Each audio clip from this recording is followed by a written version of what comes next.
పల్నాడు పర్యటన అనుమతులను జగన్ ఉల్లంఘించారని సీఎం చంద్రబాబు అన్నారు. అమరావతి వేదికగా వైసీపీపై మండిపడ్డారు. ఇరుకు సందుల్లో సమావేశాలు నిర్వహించారు. హింసను ప్రోత్సహించి పోలీసులపై నిందలు మోపారు. రాష్ట్రంలో ఎప్పుడైనా ఇలాంటి పోకడలు చూసారా? చంపండంటూ ప్లకార్డుల ప్రదర్శనతో ఆనందిస్తున్నారు. సమాజంలో ఇలాంటి పోకడలు చాలా ప్రమాదకరమని చెప్పారు. గంజాయి బెట్టింగ్ బ్యాచ్లు రౌడీలకు విగ్రహాలు పెడుతున్నారని విమర్శించారు. ఇష్టానుసారంగా టెర్రరిజం క్రియేట్ చేయడం, లేకుంటే ప్రొవోక్ చేయడం. ఒకప్పుడు రాజకీయాలంటే ఒక బ్యాడ్ ఎలిమెంట్ ఉంటే వాటితో అసోసియేట్ కావాలంటే భయపడిపోయేవాళ్ళం, పక్కన రానిచ్చేవాళ్ళం కాదు. ఇప్పుడు వాళ్ళతోనే రాజకీయం చేసే పరిస్థితికి వచ్చింది. That is dangerous trend. అప్పుడు చూద్దాం ఈ కథ ఎందుకు ఇప్పుడు ఎందుకు అవన్నీ అంటే అట్లా మాట్లాడి బతకాలని చూస్తున్నారు. తప్పది. ఎవరు ఇది నేను ఎందుకే మీకు ఒక మాట చెప్పాను, విచిత్రమైనటువంటి మనస్తత్వాలు ఉండే వ్యక్తులు వారుగా ఉంటారు. ఎవరన్నా మాట్లాడతారా? పోలీసులు తిడతారా? పబ్లిక్ని తిడతారా? మనం చెప్పి నరికేండ్రా పోయేసి అని చెప్తారా మీరు? ఏంటి ఇవన్నీ? ఎవరైనా ఎక్కడన్నా విన్నారా మీరు? ఎప్పుడన్నా చూసారా ఈ పోకడు ఈ రాష్ట్రంలో? ఈ రాష్ట్రంలో దేశంలో ఏ రాజకీయ నాయకుడైనా, ఏ రాజకీయ పార్టీ అయినా ఇలాంటి ఒరవడు ఉందా? చంపేయండి, పొడి చేయండి, లేదంటే ప్లే కార్డ్స్ పెట్టుకొని వచ్చి డెమాన్స్ట్రేట్ చేసి ఆనందపడిపోవడం. ఎక్కడికి పోతున్నాం? దాన్ని చూసి ఏం నేర్పిస్తున్నాం మన సమాజంలో? చాలా ప్రమాదం. నేను ఆయన కూడా గుర్తు చేసుకొనే ప్రజలు చేశారు. అది మర్చిపోతే ఎట్లా? ఎందుకు ఇచ్చారు 11 సీట్లు?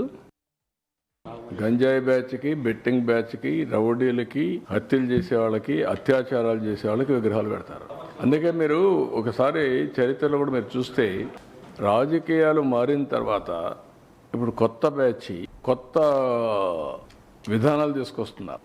వాళ్లే హీరోస్గా, ఇటు రౌడీజం చేసేవాళ్ళు హీరోలు, ఊర్లో భయభ్రాంతులు చేసేవాళ్ళు హీరోలు, లా అండ్ ఆర్డర్ మెయింటైన్ చేసేవాళ్ళు చేతకాని వాళ్ళు అనే పరిస్థితి తీసుకొస్తున్నారు. బెట్టింగ్ కట్టడం తప్పు కదండి. గంజాయి రాష్ట్రంలో ఎట్టుందండి ఒకప్పుడు? ఇప్పుడు కంట్రోల్ అయిందా లేదా? ఇంకా పూర్తిగా అయిందని నేను చెప్పను. నేను అప్పుడు ఎలక్షన్ అప్పుడు కూడా చెప్పాను, గంజాయి అనేది అడిక్షన్. ఒకసారి అడిక్షన్ అయినాక వాడు మానలేడు, ఆ పరిస్థితిలో ఉంటారు. బట్ ఎక్కడ ప్రొడక్షన్ లేకుండా చేస్తున్నాం, మక్కిలిరగొట్టేస్తామని చెప్తాను, ఈగలు పెట్టాం. ఇంకా చేయాల్సిన చాలా ఉంది.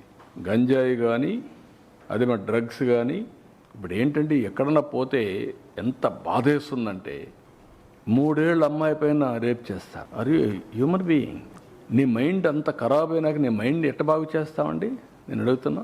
ఒక మనిషి యొక్క మైండ్ ఇంత ఖరాబ్ అయిపోతే, వాడు ఉన్మాది మారిగా తయారైపోతే, ఈ ఉన్మాదులతో సమాజానికి ఎవరికి రక్షణ? మీ పిల్లలకు రక్షణ? లేదంటే మీ ఇంట్లో మీ మిస్సెస్ రక్షణ ఉంటుందా? ఆడబిడ్డ బయట వస్తుందా? ఎక్కడికి పోతున్నాం? ఇవి కంట్రోల్ చేయాల్సిన మెకానిజం రాజకీయ నాయకులు ఇష్టానుసారంగా సపోర్ట్ చేయడమా? Government is very clear, we want to regulate. ప్రజా చైతన్యం తప్ప వేరే మార్గం. ప్రజలు ఇలాంటి వాళ్ళ పట్ల అప్రమత్తంగా ఉండకపోతే నష్టం సమాజానికి.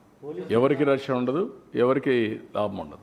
That is what I'm saying. చంపేస్తే కూడా సినిమాలో చూపిస్తారు కదా, సినిమాలో మనుషులు చంపుతారు కదా, చంపితే తప్పేటి?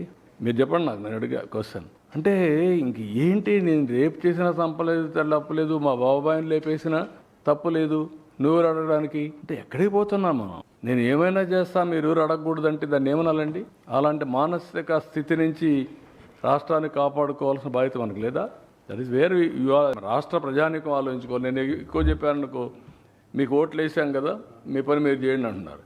నాకు ఓట్లు వేశారు, నా పని నేను చేస్తున్నా, బట్ చేయనిస్తే కదా ఇవన్నీ.